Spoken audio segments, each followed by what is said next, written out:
Lakini mimi nichukue fursa hii kwa niaba ya wenzangu magavana, viongozi hao wote, kulani matamshi ya jana ya kiongozi wa DCP Mheshimiwa Rigathi Gachagua kusema kwamba yeye anakataza watalii wakuje Kenya na anakataza uchumi ama wawekezaji kuja Kenya.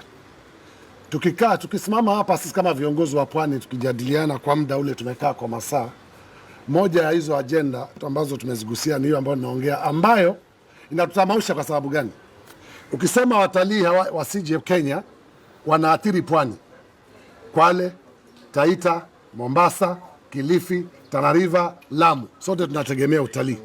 Taita Taveta, sote tunategemea utalii. Tayari tuko na mradi mkubwa ambao waanze mambo ya mafuta pale Lamu. Ukituambia wewe kwamba hutaki wawekezaji waje Kenya na watalii wasije Kenya, sisi watu wa Kilifi, na hii inamuonyesha ubinafsi alionao.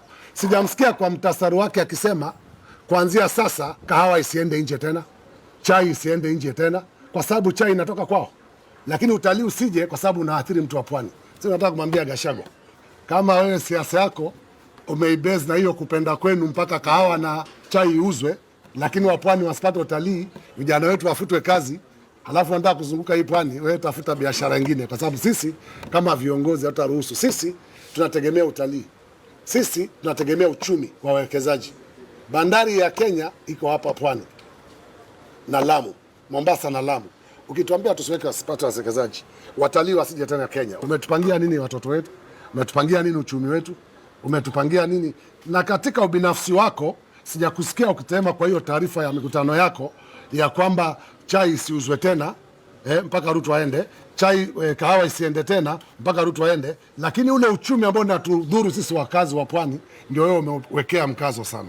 Naweza nataka tukwambie, sisi kama viongozi wa pwani tumekubaliana kwa kauli moja. Sisi viongozi wa pwani tutaunga mkono William Samoei Ruto kwa tutam. Wewe ujipange na watu wako na sisi tumejipanga. Na sisi pia tutaongea na si kila mtu ana watu wao. Ukisema unaweza ongelea watu wenu kwa kalao, hata sisi tuongelesha watu wetu wa pwani. Huwezi kuwa na monopoly ya kuongea na watu wenu, lakini si viongozi wa pwani wanaongea na watu wetu. Kwa hivyo hata wewe utasikiza amri ya watu wa pwani na viongozi wa pwani. Hata sitatoa directions. Umetoa kwenu. Unasema unatoa kwenu, sitatoa yetu.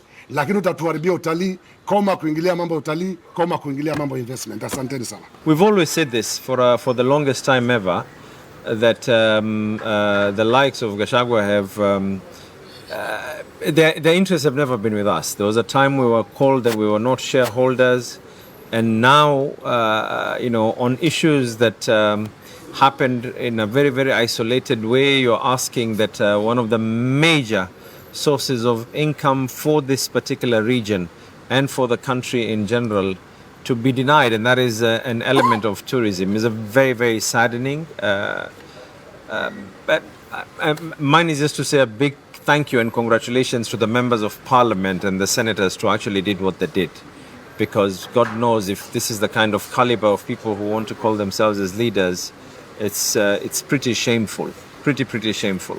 And I concur with the sentiments of my brother that people don't talk about issues that are going to be affecting their regions, but then when you come up with issues that are so hatred in nature, that by killing the economy of this region, you feel that people will end up feeling more destabilized and that votes will go less, and less is truly wanting.